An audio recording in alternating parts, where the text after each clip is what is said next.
Minute पहले। और बता दो, कुछ पूछना है तो देख लो।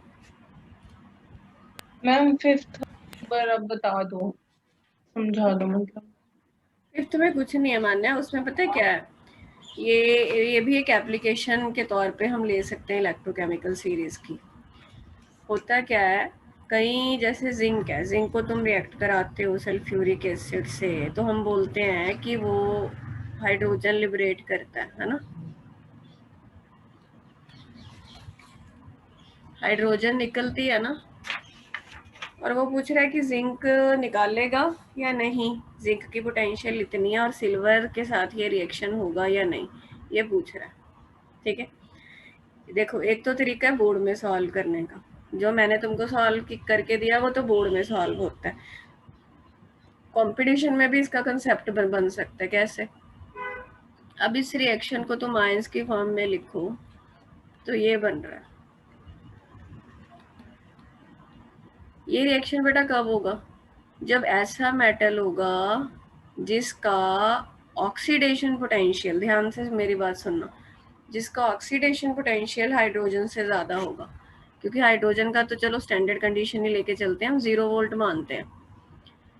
ये रिएक्शन कब पॉसिबल है, कब वो हाइड्रोजन लिबरेट करेगा, जब वो H+ को इलेक्ट्रॉन दे देगा।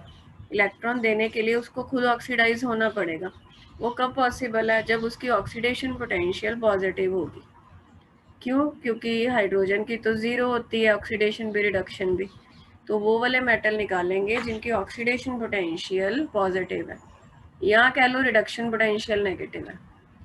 उन्हें ना दोनों के कंपैरेटिवली रिडक्शन होने की टेंडेंसी इसकी होनी चाहिए, तभी पॉसिबल है।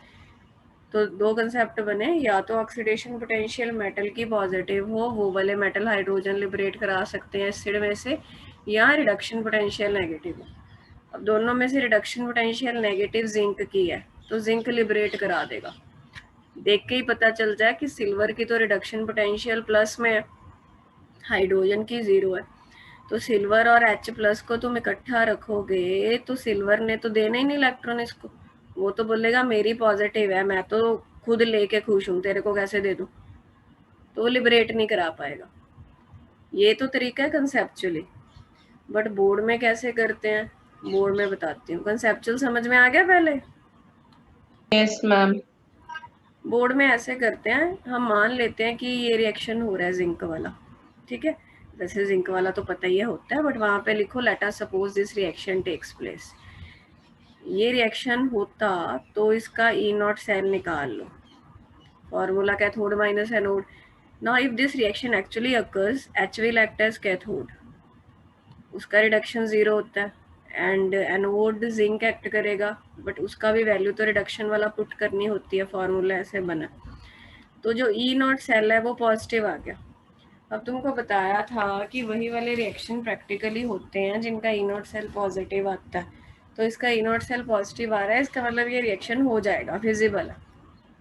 ठीक है, फिर मान लेते हैं कि सपोज करो जी सिल्वर के साथ भी हो रहा है रिएक्शन, हमने मान लिया, सपोज कर लिया, लिख देते हैं अपनी तरफ से।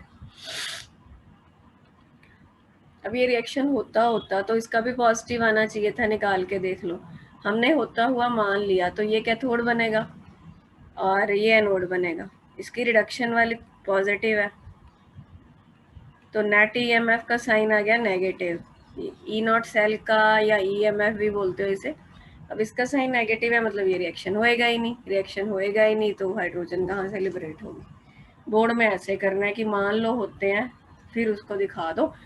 कंपटीशन में आएगा, जेई नीट में आएगा, तो वो तो देख के ही तुमको पता चल जाएगा। समझ गए, ऐसे है। Yes ma'am. Yes I am waiting. बाकी सभी के सारे क्वेश्चंस हो गए, हरगुन, पिया, निखिलेश, अक्षित, मैम जो पीयूष। एक तो ये फिफ्थ थर्ड था, एक दो और थे और मैंने वो सॉल्यूशंस देखे हैं, हो जाएंगे। ठीक है, वेरी गुड। थर्ड समझ में आ गया। यस मैम, फिफ्थ, ये भी आ गया। Okay, very good very good. बाकी लोग बता देना बेटा कुछ भी हुआ तो, ठीक है।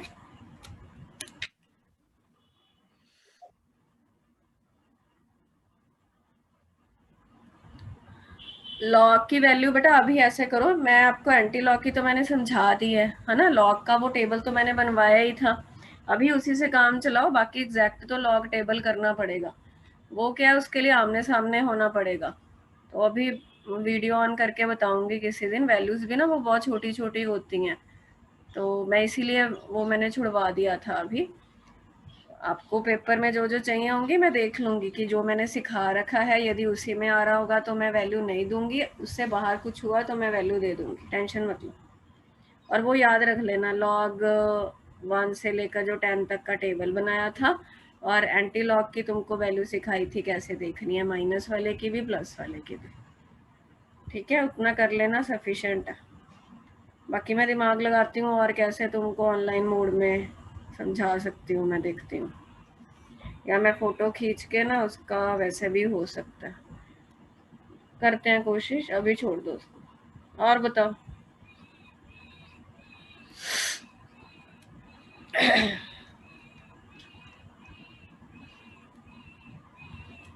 देख लो एक बार, टाइम है हम फटाफट। थे तो बस यही ट्रिकी थे, बाकी तो सारे इजी थे।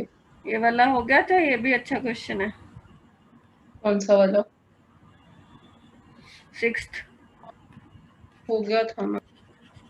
आंसर्स मैच कर लेना, ठीक है, आंसर्स लिखे हुए और वर्कशीट में, मैंने आंसर मैच ही नहीं किए। बाकी तो आसान ही है, ये तो सिंपल कंडक्टिविटी वाले हैं। चलो फिर टॉपिक पे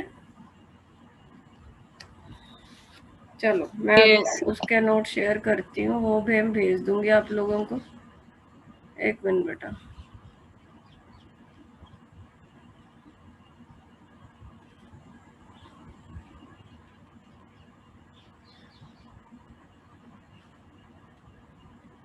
अभी क्या दिख रहा है आपको, वर्कशीट ही दिख रही है? नहीं मैम, नोट्स दिख रहे हैं। दिखने लग गए, ओके। यस। ये क्या हो गया, लीव, अभी दिख, चलो ठीक है।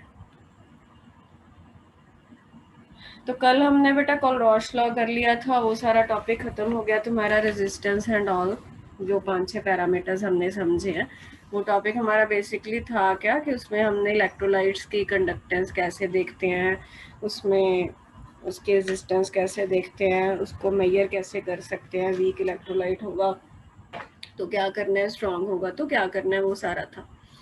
अब एक और टॉपिक है आपको, बैटरीज है और एक करोजन है, इसमें सारे बैटरीज के नोट्स हैं, करोजन नहीं है, वो मैं तुमको मंडे को कराऊंगी, ठीक है। तो इस चैप्टर का हमारा करोजन वाला टॉपिक बचेगा, और बचेगा इलेक्ट्रोलाइसिस, फैराडेज लॉज उसमें अपन पढ़ने हैं। अब हम पहले बैटरीज देखते हैं, इसको याद करना है तुम लोगों को, ठीक है। 1 मिनट।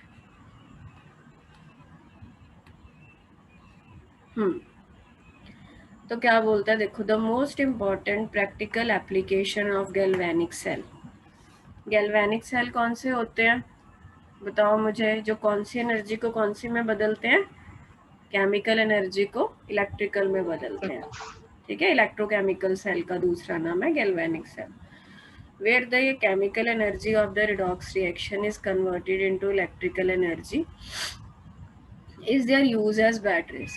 तो सबसे ज़्यादा कहते हैं प्रैक्टिकल एप्लीकेशन उनकी कौन सी है कि हम उनको बैटरीज में यूज़ कर पाएँ, आई बात समझ, बैटरीज बना लें उनकी। जनरली एक बैटरी में नंबर ऑफ सेल्स होते हैं सीरीज में कनेक्ट हुए हुए, जो आप सीरीज पैरेलल पढ़ते हो वो है। तो वोल्टेज हमको ज़्यादा वोल्टेज चाहिए ना, तो वो सेल्स को सीरीज में कनेक्ट कर देते होते हैं ताकि हम इंडिविजुअल सेल की वोल्टेजेस को ऐड करके हमारे पास नेट ज़्यादा वोल्टेज मिल सके, जिससे हम प्रैक्टिकली कोई भी काम कर सके, वॉल क्लॉक चल रहा है, एसी चल रहा है, रिमोट चल, वो चीज़ें। Sometimes the word battery single cell के लिए भी कहता है यूज़ कर देते हैं, बट ज़्यादातर नंबर ऑफ सेल्स के लिए यूज़ होता है। आगे, अ कमर्शियली सक्सेसफुल बैटरी कहता प्रैक्टिकली जो बैटरी मतलब यूज़ करते हैं वो कम्पैक्ट होनी चाहिए, ऐसे नहीं कि बहुत ज़्यादा बड़ा सा कोई अपरेटस है, कॉम्पैक्ट जिसको हम हैंडल कर सकें, लाइट वेट होना चाहिए, प्रैक्टिकली रग्ड, रग्ड मतलब होता है फिजिकली रफ एंड टफ जिसे बोलते हैं कि थोड़ा सा गिरने से टूट ना जाए, वो चीज़ है, and inexpensive. and it must provide a stable source of power for long periods of time. तो ये कई बार आ जाता है कि कमर्शियली जो हम बैटरी यूज़ करते हैं उसके क्या क्या करेक्टरिस्टिक होने चाहिए, तो ये याद करना है। Compact, light weight, inexpensive, physically rugged and all that, provide stable source. तो batteries can be divided into two major categories. दो मेजर कैटेगरीज में कहता बैटरीज को डिवाइड कर सकते हैं। एक होते हैं प्राइमरी बैटरीज, फिर आप पढ़ेंगे सेकेंडरी। ये काफ़ी डिटेल्ड नोट्स हैं, एनसीईआरटी में भी है ये टॉपिक, बट उसमें मतलब थोड़ा सा कम दिया हुआ है डिटेल में। तो दो तरह की बैटरीज हैं। प्राइमरी बैटरीज कौन सी हैं? In these batteries redox reaction occurs only once and they become dead over a period of time. जिसको हम एक ही बार यूज़ कर सकते हैं, उसको रिचार्ज नहीं कर सकते, बार बार नहीं उसको यूज़ कर सकते, एक ही बार यूज़ कर सकते हैं। ऐसी बैटरीज को प्राइमरी बैटरीज बोलते हैं। एग्जाम्पल है उसकी अपन ने जो पढ़ना है, dry cell and mercury cell है। तो पहले ड्राई सेल पढ़ना है। ड्राई सेल को लेक्लांचे सेल भी बोलते हैं। इसको ड्राई इसीलिए बोल देते हैं क्योंकि जो इसमें इलेक्ट्रोलाइट यूज़ होता है वो एक पेस्ट होता है। ये जो ग्रीन कलर से लिखे यही है कि इसको ड्राई सेल क्यों बोलते हैं, because the electrolyte, this is electrolyte is a paste. ठीक है। So the common household battery is used as power sources for flashlight, portable radio, tape recorder। उसमें जो यूज़ होती है वो ड्राई सेल होता है। अब इसका ऑपरेटर्स कैसे है, मतलब बेसिक कैसे ये बनता है, इसकी डायग्राम भी देखो बनाई हुई है, ये रही। तो देखते हैं। कहता है dry cell has the zinc metal can. Can जैसे डब्बा सा होता है उसको बोलते हैं। ये जिंक का एक कंटेनर है, ठीक है, which serves as an anode. Electrochemical cell mind में रखना। एनोड कौन था? जिस पे ऑक्सीडेशन होती है। तो जिंक का जो कैन है वो एनोड एक्ट कर रहा है। अच्छा, मुझे कौन बताएगा? हरगुन तुम बताओ, इलेक्ट्रोकेमिकल सेल में एनोड पे कौन सा साइन होता है, नेगेटिव क्या पॉजिटिव? इलेक्ट्रोकेमिकल सेल ही बैटरी का है। बैटरी मतलब इलेक्ट्रोकेमिकल सेल। नेगेटिव। क्यों नेगेटिव होता है? क्योंकि उसमें ऑक्सीडेशन होती है, वो इलेक्ट्रॉन का सोर्स एक्ट करता है। तो जिंक का कैन यहाँ पे एनोड है, तो इसीलिए उसको यहाँ पे साइन लिखा होगा। यस, ये नेगेटिव लिखा है। And inert graphite rod surrounded by a paste of solid manganese dioxide and carbon black which functions as cathode. ये देखो, ये ग्रेफाइट की बेटा रॉड है एक, ठीक है, वो कैथोड एक्ट कर रही है। कैथोड पे साइन होता है पॉजिटिव। याद रखना ये पॉजिटिव नेगेटिव क्या होते हैं, क्योंकि एक इलेक्ट्रॉन प्रोड्यूस कर रहा है, दूसरा यूज कर रहा है। ये नेगेटिव पॉजिटिव इसीलिए नहीं है क्योंकि इसको हमने खुद से टर्मिनल के साथ कनेक्ट किया। बैटरी तो हम पैदा कर रहे हैं, जनरेट कर रहे हैं, बना रहे हैं, ये खुद ही एक बैटरी है। तो ग्रेफाइट की रॉड है और it is surrounded by a paste. Paste किसका है? MnO2 का है प्लस कार्बन। कार्बन ब्लैक बोल देते हैं उसको, कार्बन, ये पेस्ट है। और आगे देखते हैं, ये पूरा जो है ये मिलके क्या एक्ट कर रहा है? Cathode. Which functions as cathode? Surrounding the MnO2 containing paste is the electrolyte। अब इलेक्ट्रोलाइट क्या है? एक और पेस्ट है, that is moist paste of ammonium chloride and zinc chloride। बनाया होगा ये हो गया एनोड, ये होगी रॉड आपकी कैथोड, ग्रेफाइट की रॉड है, ठीक है, और it is surrounded by MnO2 and carbon black. ये सारा कैथोड का ही हिस्सा है। ये मतलब मैं सर्कल करूं तो ये सारा कैथोड है, ये एनोड है। इन्हां दोनों दे विच इत्थे पेस्ट है, ये वाला पेस्ट है अमोनियम क्लोराइड का और जिंक क्लोराइड का, जो इलेक्ट्रोलाइट एक्ट कर रहा है। अब हमने जो पढ़े थे वो हमने मतलब ये देखा था कि एक्चुअल में होता कैसे है, बट प्रैक्टिकली तो उसको कॉम्पैक्ट करके बनाना पड़ेगा ना, ताकि हम यूज़ कर सके। अब ऐसे दो बिक्कर उठा के हम हर जगह तो नहीं उसको लगा सकते, तो उसकी ये कॉम्पैक्ट फॉर्म है which is practically used in house hold या छोटे अप्लायंसेस वगैरह में उसको यूज़ करते हैं हम। ये आ सकता है पेपर में, बोर्ड की बात कर रही हूँ मैं। ये ड्राई सेल काफ़ी इनका फेवरेट क्वेश्चन में आता है। इसमें बस आपको खाली ये याद रखना है एनोड कौन है, केड़े सेल विच, कौन से सेल में कौन एनोड बन रहा है, कौन कैथोड बन रहा है और कौन इलेक्ट्रोलाइट है। ये तीन चीज़ें याद रखनी है, प्लस सेल रिएक्शन। अब सेल रिएक्शन तो आ ही जाएंगे, एनोड का थोड़ी याद हो गया। तो जिंक है, उसकी ऑक्सीडेशन हो गई। कैथोड कौन था? ग्रेफाइट की रॉड थी, बट रॉड तो वो इनर्ट होती है ना। ये इनर्ट रॉड तो सिर्फ एक सरफेस प्रोवाइड करती है, जैसे प्लेटिनम की यूज करते हैं। तो एक्ट कौन करेगा? जो यहाँ पे MnO2 था, ये MnO2 है। अच्छा मुझे बताना, कैथोड पे ऑक्सीडेशन होती है क्या रिडक्शन? रिडक्शन। Reduction, reduction. ठीक है। रिडक्शन में यहाँ पे Mn का तुम ऑक्सीडेशन नंबर निकालना आता है, रिडॉक्स में सीखा होगा। इसमें निकाल के बताओ, +4 आएगा। अब ये इसमें से Mn2O3 में बदल रहा है, इसमें ऑक्सीडेशन नंबर 3 है, तो Mn +4 से +3 में बदल रहा है, मीन्स इसकी क्या हो रही है? रिडक्शन। कैथोड पे ये रिएक्शन होता है। और अमोनियम आयंस इलेक्ट्रोलाइट से यूज होते हैं, और अमोनिया की लिबरेशन होती है, कैथोड से अमोनिया निकलती है गैस। याद करना पड़ेगा ये रिएक्शन,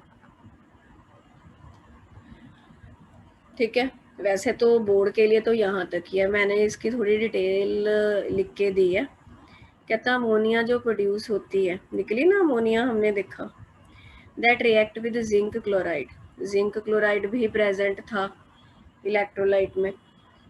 होता क्या है कि जैसे तुम रिएक्शन देखो, रिएक्शन में तो अमोनियम क्लोराइड तो यूज हो गया, MnO2 भी यूज हो गया, जिंक क्लोराइड नहीं यूज हुआ। तो जो अमोनिया प्रोड्यूस हो रही है वो जिंक क्लोराइड के साथ रिएक्ट करके सॉल्ट बना देती है, इसको कॉम्प्लेक्स सॉल्ट बोलते हैं, ठीक है।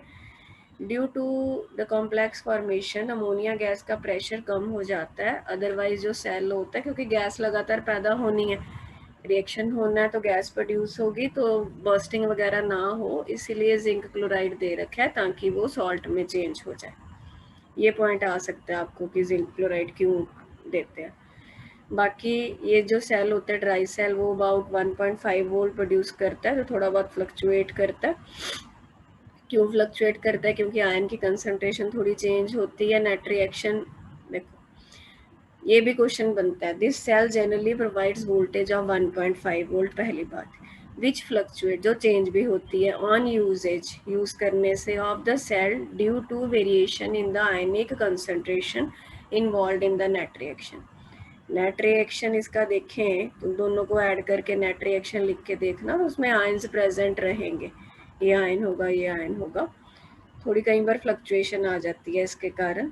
तो एवरेज देखा जाए तो 1.2 से 1.5 वोल्ट के बीच में ये हमको वोल्टेज देता है ड्राई सेल, ठीक है। Even when the dry cell is not used, कहते मान लो आप यूज नहीं करते, कई बार होता है ना हम लेके आ जाते हैं cells, the ammonium chloride continues to react with zinc. Zinc का जो कैन होता है उसके साथ, कहता है ये पेस्ट है ना इलेक्ट्रोलाइट का, इसमें अमोनियम क्लोराइड है, तो वो जिंक के कैन के साथ जो है वो रिएक्ट कर सकता है। And wears away the zinc can. कई बार होता नहीं, आपने देखा होगा कि सेल खराब हो गया, अभी यूज नहीं कर पा रहे, तो इसकी लाइफ बहुत ज़्यादा नहीं होती है। ये एक्स्ट्रा सारे पॉइंट्स हैं। और MnO2 used in the cell, इसको डीपोलराइजर भी बोलते हैं। MnO2 यूज हुआ था देखो सेल रिएक्शन में भी, ये रहा, उसका और भी क्या काम है, उसको डीपोलराइजर भी बोलते हैं। If MnO2 was not present in the cell, then hydrogen produced during reduction of ammonium ions would have deposited over the carbon, causing a, वो सारा डिटेल में बताया हुआ है कि MnO2 ना होता तो जो हाइड्रोजन भी प्रोड्यूस होनी थी would have deposited over the carbon, causing a restriction to flow of charges within the electrolyte, increasing the inner resistance of the cell. This effect is called polarization, but due to presence of MnO2, hydrogen formed reacts with it to form, ये देखो हम इसमें बताया, मैं समझाती हूँ। Ma'am yes, जैसे ऊपर ये बता रहे थे कि अगर हम यूज भी नहीं करते फिर भी वो zinc can it wears away if we are not using it then also, फिर मैम उसका यूज तो कोई नहीं आ रहा, मतलब फिर वो कुछ एनर्जी वगैरह भी तो कर रहा होगा, तो वो कहाँ यूटिलाइज होएगी? वही तो है ना, उसको पड़ा रहने दे। हम मान लो उसको होता है ना, कई बार हम सेल लेके आ जाते हैं, उसको हमने मान लो यूज नहीं किया, वॉल क्लॉक के अंदर नहीं डाला है, तो वो वेस्ट हो जाती है ना। फिर वही तो कह रहा है, आसपास में हीट प्रोड्यूस होकर सराउंडिंग में चली गई, नहीं तो तुम यूज मैम वो कई बार कुछ ब्राउन सा भी बाहर निकलता है ना, वो क्या होता है? तो वही उनके साइड प्रोडक्ट्स वगैरह होंगे ना, जो एक्स्ट्रा रिएक्शंस हो जाते हैं, वही है। मेन है तुम यहाँ तक कर लेना, इट्स मोर देन सफिशिएंट। ये पॉइंट मैं करा देती हूँ बट इसकी इतनी ज़रूरत नहीं है, ये पॉइंट कर लेना, ये इम्पोर्टेंट है। और ये भी कई बार आ जाता है कि फ्लक्चुएट क्यों करता है, तो उसका आंसर क्या लिखना है कि जो नेट रिएक्शन में आयंस आते हैं उनकी कंसंट्रेशन चेंज हो सकती है, इसीलिए वोल्टेज इसकी फ्लक्चुएट करती है। ठीक है, अब ये देखो कैथोड का रिएक्शन देखो, ये रहा, एक वापिस जाना पड़ेगा हमको। ये कैथोड पे रिएक्शन हो रहा था, ठीक है। एक्चुअल में क्या होता है, जो अमोनियम आयंस हैं वो इलेक्ट्रॉन गेन करके वो हाइड्रोजन में चेंज हो जाते हैं। अमोनियम में तुमको पता है हाइड्रोजन H+ में होता है, इलेक्ट्रॉन गेन क्यों किया, कैथोड है तो वो हाइड्रोजन में बदल गया। तो हाइड्रोजन जो प्रोड्यूस होता है, MnO2 भी रिएक्ट हो रहा है, वो उसके साथ रिएक्ट करके वाटर में और खुद Mn2O3 बन जाता है। ये दिखाया नहीं जाता, वो खाली तुमको यही दिखाते हैं कि +4 से +3 में हो जाता है, बट एक्चुअल में ये जो हाइड्रोजन लिबरेट होती है उसको ये रिएक्ट करा के खुद Mn2O3 में बदल जाता है। तो वही लिखा कहता प्रेजेंट ना होता MnO2 तो ये क्या करता, हाइड्रोजन के साथ रिएक्ट ना कर पाता जो प्रोड्यूस होती। Then hydrogen produced during reduction of ammonium ions would have deposited over the carbon. जो कार्बन की हमने रॉड यूज की उसके ऊपर वो जम जाती है, हाइड्रोजन स्टिक हो जाती है, तो चार्जेस उतने फ्लो नहीं कर पाते, रेजिस्टेंस क्रिएट हो जाती है। इस इफेक्ट को पोलराइजेशन बोलते हैं। इसको खत्म किसने किया, MnO2 ने, इसीलिए उसको डीपोलराइजर बोल देते हैं। समझ में आई बात? ये कभी कहीं जेई जुई में पूछ लेते हैं, वैसे तो कम ही चांसेस हैं, मेन तो यही है ऊपर वाला। मैं भेज दूंगी ये सारे तुमको। तो ये था तुम्हारा फर्स्ट प्राइमरी बैटरी। तुम्हारी प्राइमरी बैटरी कौन सी है, क्या होती है, जिसको रिचार्ज नहीं कर सकते, एक ही बार यूज होती है। तो उसमें से ड्राई सेल कर लिया। अब एक और एग्जांपल है मरकरी सेल। मरकरी सेल को रूबन मलोरी सेल भी बोलते हैं। It is used in low current devices, जहाँ पे जैसे हियरिंग एड्स है, जिनको ऊंचा सुनता है वो लगी नहीं होती, उन्होंने एक लगाया होता है ऑपरेटस सा कान में गोल गोल सा। वॉचेस, हार्ट पेस मेकर्स, जिनकी जो पल्स होती है वो वे काफ़ी प्रॉब्लम होती है, उसमें पेस मेकर मतलब स्पीड मेंटेन करके रखते हैं, उसमें यूज़ होता है ये सेल, जिसमें लो करंट चाहिए। तो इसमें क्या क्या होता है, कहता है it consist of amalgamated zinc. Amalgamated zinc मतलब मरकरी के साथ मिक्स किया हुआ जिंक, उसको अमलगमेटेड जिंक बोलते हैं। अमलगमेटेड जिंक की प्लेट एनोड एक्ट करती है। बना इसका डायग्राम, ये छोटी सी इसकी देखो डायग्राम है, ये जिंक है अमलगमेटेड, एनोड एक्ट कर रहा। आगे चलते हैं। कैथोड इसमें कार्बन की रॉड है, ठीक है, ये रही कैथोड, देखते हैं कार्बन, और क्या लिखा है, and a paste of mercuric oxide HgO। ये कार्बन प्लस मर्क्यूरिक ऑक्साइड, ये इसी के बीच में ही है एक तरीके का, ऐसा मान के चलो आप, ये कैथोड का काम कर रहा है। एनोड कौन हो गया, अमलगमेटेड जिंक। कैथोड कौन हो गया, कार्बन दी रॉड ते ਉਹਦੇ ਚ ਜਿਹੜਾ ਹੈਗਾ पेस्ट मर्क्यूरिक ऑक्साइड ਦਾ ਵਿੱਚ ਹੈਗਾ। ਤੇ इलेक्ट्रोलाइट कौन है, paste of potassium hydroxide saturated with zinc hydroxide, दोनों का मिक्सचर है, सैचुरेटेड बनाया हुआ है, that's acting as a electrolyte in mercury cell. तो ये कई बार 1 नंबर के भी क्वेश्चन आ सकते हैं कि ड्राई सेल में इलेक्ट्रोलाइट कौन है, मरकरी सेल में इलेक्ट्रोलाइट कौन है, ऐसे क्वेश्चन आते हैं। उसके बाद रिएक्शंस है अमलगमेटेड जिंक। ये आयंस कहाँ से आए, ये जो इलेक्ट्रोलाइट यूज़ कर रहे थे आप KOH वाला, उसमें से हाइड्रोक्साइड आयंस के साथ यूज़ करके जिंक की ऑक्सीडेशन हो जाती है, जिंक ऑक्साइड में बदल जाता है। और कैथोड में क्या था, मर्क्यूरिक ऑक्साइड। मर्क्यूरिक ऑक्साइड में मरकरी +2 में है, तो इसकी रिडक्शन हो गई, ये न्यूट्रल में चेंज हो गया, ठीक है।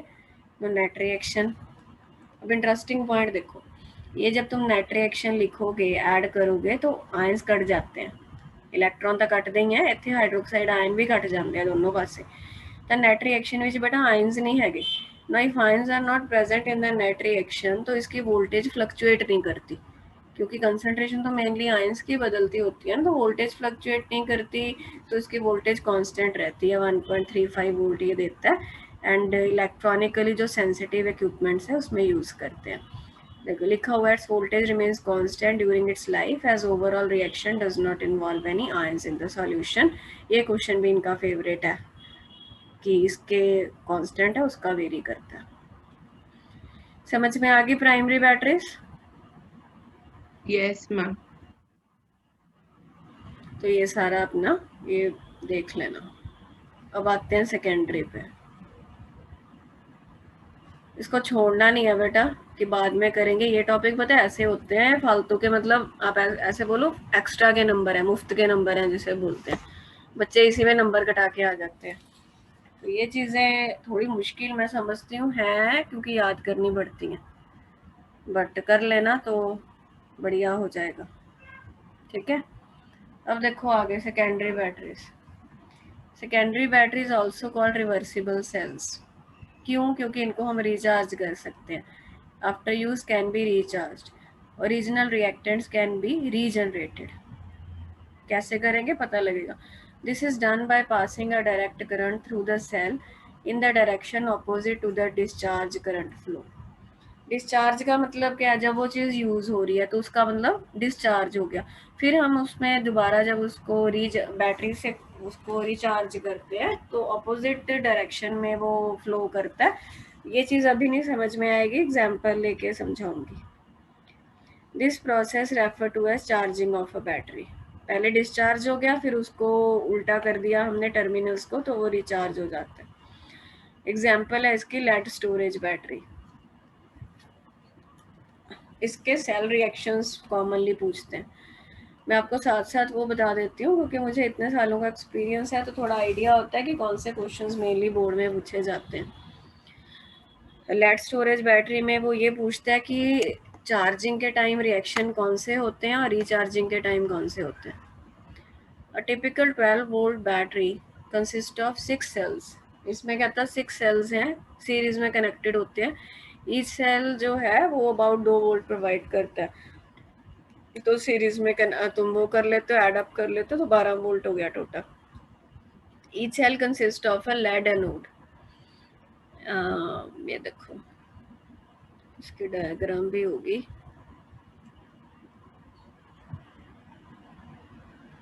ये ठीक है, या करेंगे आप, ये दोनों इकट्ठा दिखाया हुआ है कि कैसे क्या होता है।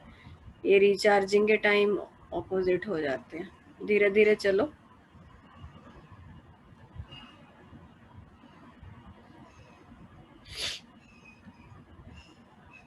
हाँ, तो क्या कह रहा है? कहता है each cell consist of a lead की एनोड है।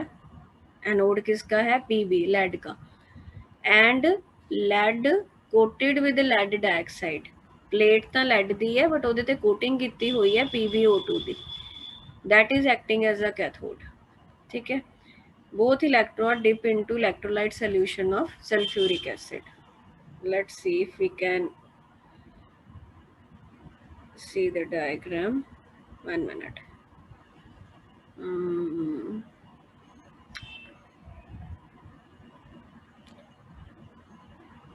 इसमें ना ये देखो, ये तो सल्फ्यूरिक एसिड हो गया।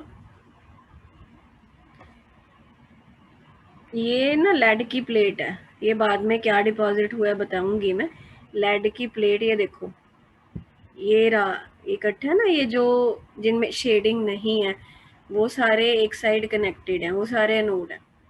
वो क्या है? लेड की प्लेट्स हैं। ठीक है, अभी इतना ही याद रखो। मैंने अभी तुमको बताया ना ऊपर क्या लिखा था, ये देखो each cell consist of a lead anode. कल्ली लेड की प्लेट एनोड एक्ट कर रही है, एंड कैथोड क्या था? लेड की प्लेट को लेड डाइऑक्साइड के साथ कोट किया होगा। ये अब कैथोड देखो जो शेडेड वाले हैं, इसमें क्या लिखा है? लेड ग्रिड मतलब प्लेट ही है, फिल्ड विद PbO2।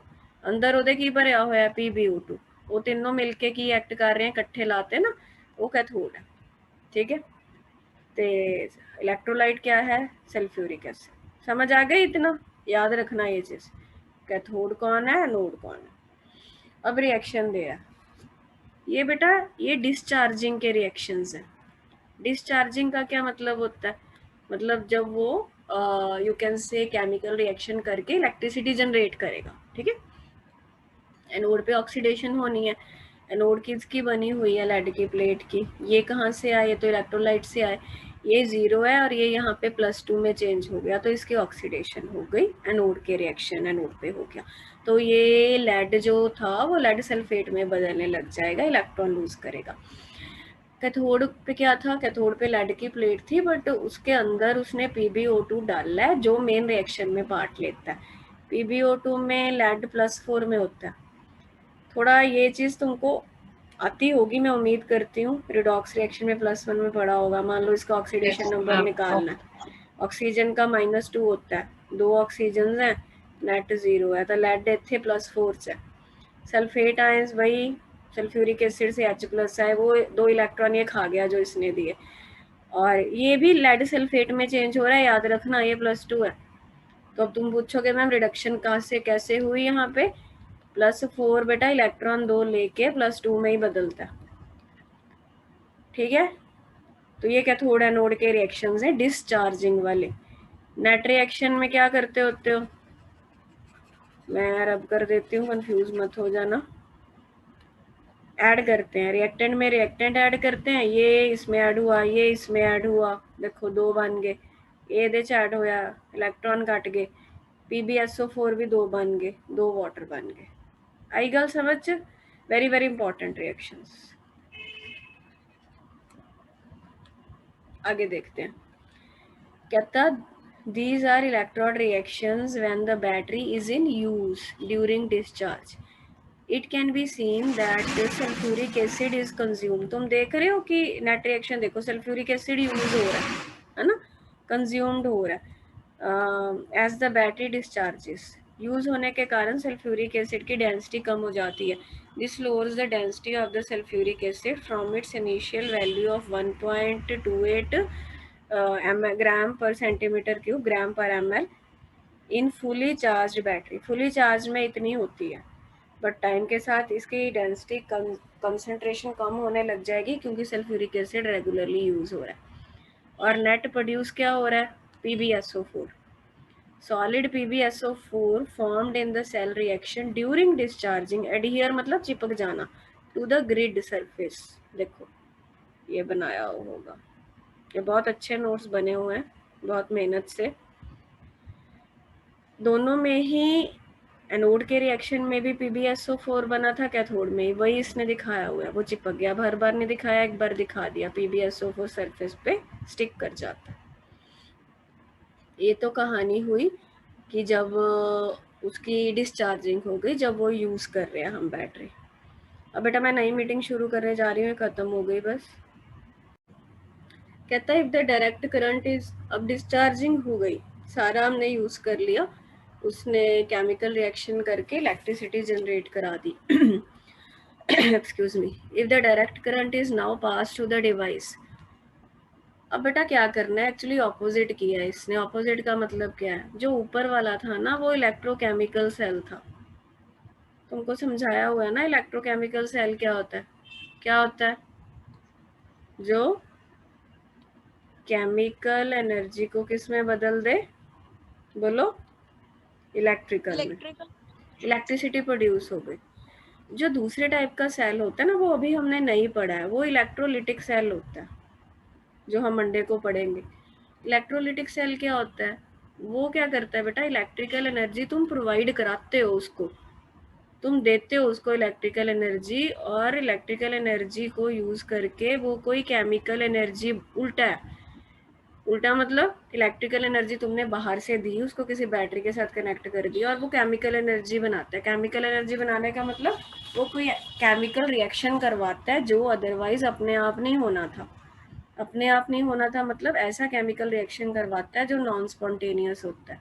इसमें कौन से केमिकल रिएक्शन होते हैं जो स्पॉन्टेनियस होते हैं, अपने आप हो जाते हैं, तो उनकी एनर्जी इलेक्ट्रिकल एनर्जी में बदल जाती है। इसमें नॉन स्पॉन्टेनियस वाली रिएक्शन करवाए जाते हैं, कैसे, इलेक्ट्रिसिटी देके। अब वो चीज़ होगी, देखते हैं। अब कहता है उसकी हमने उसको यूज़ तो कर लिया, अब उसकी रिचार्जिंग का टाइम है। बैटरी को जो हमने ये 12 वोल्ट वाली हम लेड बैटरी यूज़ करें, इसको रिचार्ज कैसे करें? If the direct current is now pass through the device by connecting one plate to the negative and other plate to the positive pole of the current source। अब हम उसको current देंगे, कैसे देंगे? जैसे तुम एक को पॉजिटिव टर्मिनल के साथ कनेक्ट कर देते हो, एक को नेगेटिव के साथ, and the battery will be recharge. देखो अब ये रिचार्जिंग में है। रिचार्जिंग में बेटा किसकी रिचार्जिंग करोगे? इसकी करेंगे। इसने दोनों ने, कैथोड और एनोड ने क्या बना दिया था? लेड सल्फेट बना दिया था, जो यहाँ पे चिपक गया था। अब तो हमारे पास लेड सल्फेट है, कैथोड की जो प्लेट है वो भी अब लेड सल्फेट की है एक तरीके से, एनोड की भी। अब कैथोड एनोड यहाँ पे हमने बैटरी बाहर से अलग से लगा दी ताकि हमारी अपनी डिवाइस की रिचार्जिंग हो जाए। समझ गए बात? तो अब कैथोड पे क्या हो रहा है? ये लेड सल्फेट कहाँ से आया? जो पहले कैथोड पे बना था। अब कैथोड ये रिचार्जिंग वाले रिएक्शंस हैं। अब ये इलेक्ट्रॉन कहाँ से आए? ये बैटरी दे रही है, अब जो तुमने बाहर से उसको रिचार्जिंग करने के लिए यूज़ किया, वो वापस उसको +2 से 0 में लेड में कन्वर्ट कर देगी। एनोड पे भी लेड सल्फेट था क्योंकि दोनों में लेड सल्फेट बना था, उसको वो PbO2 में बदल देगी। नेट रिएक्शन देखो बिल्कुल इसके ऑपोजिट है। ये डिस्चार्जिंग में था, ये रिचार्जिंग में, देखो ऑपोजिट है दोनों। ठीक है। Thus, as the current is passed through, lead sulfate at the cathode turns into a spongy mass of metallic lead। वो वापस lead में बदल गया। That at the anode brown PbO2 में। तो completion of charging is indicated by water beginning to decompose। तुम देखो water इसमें use हो रहा है। जब water खत्म होने लगेगा मतलब recharging हो रही है। The reaction taking place during discharge of the battery is inverse of its recharge reaction या charge reaction। समझ में आ गए तुमको? तो ये देखो रिवर्स है, ये डिस्चार्ज में ये हो रहा है, वापस चार्ज में या रिचार्ज लिख लो उसमें ये हो रहा है। This type of battery can function for several years and under very extreme conditions, देखो -30°F to 120°F। Although a lead battery provides excellent service, it is useful for 3 to 5 years। जैसे inverter वगैरह की battery होती है वो यही होती है, तो 5 साल बाद एवरेज आप बदल लेते हैं, वही है। ऑटोमोबाइल्स में भी यूज़ होती है जो। It seems that it can undergo, ऐसे लगता है कि बहुत लंबे समय तक चलेगी, बट प्रैक्टिकली देखा जाए तो फिजिकली डैमेज हो जाती है ना। ऑटोमोबाइल में यूज़ करते हो तो सड़क के शॉक्स लगते हैं, साइड रिएक्शन वगैरह भी होते हैं, तो इसीलिए हमको उसको 3 से 5 साल के बाद चेंज करना पड़ता है। तो इसमें वही है, डिस्चार्जिंग और रिचार्जिंग के रिएक्शंस इंपॉर्टेंट हैं, वो आएंगे। Any confusion, any doubt?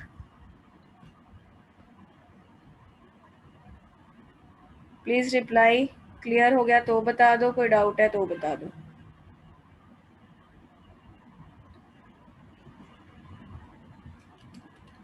Clear है मैम।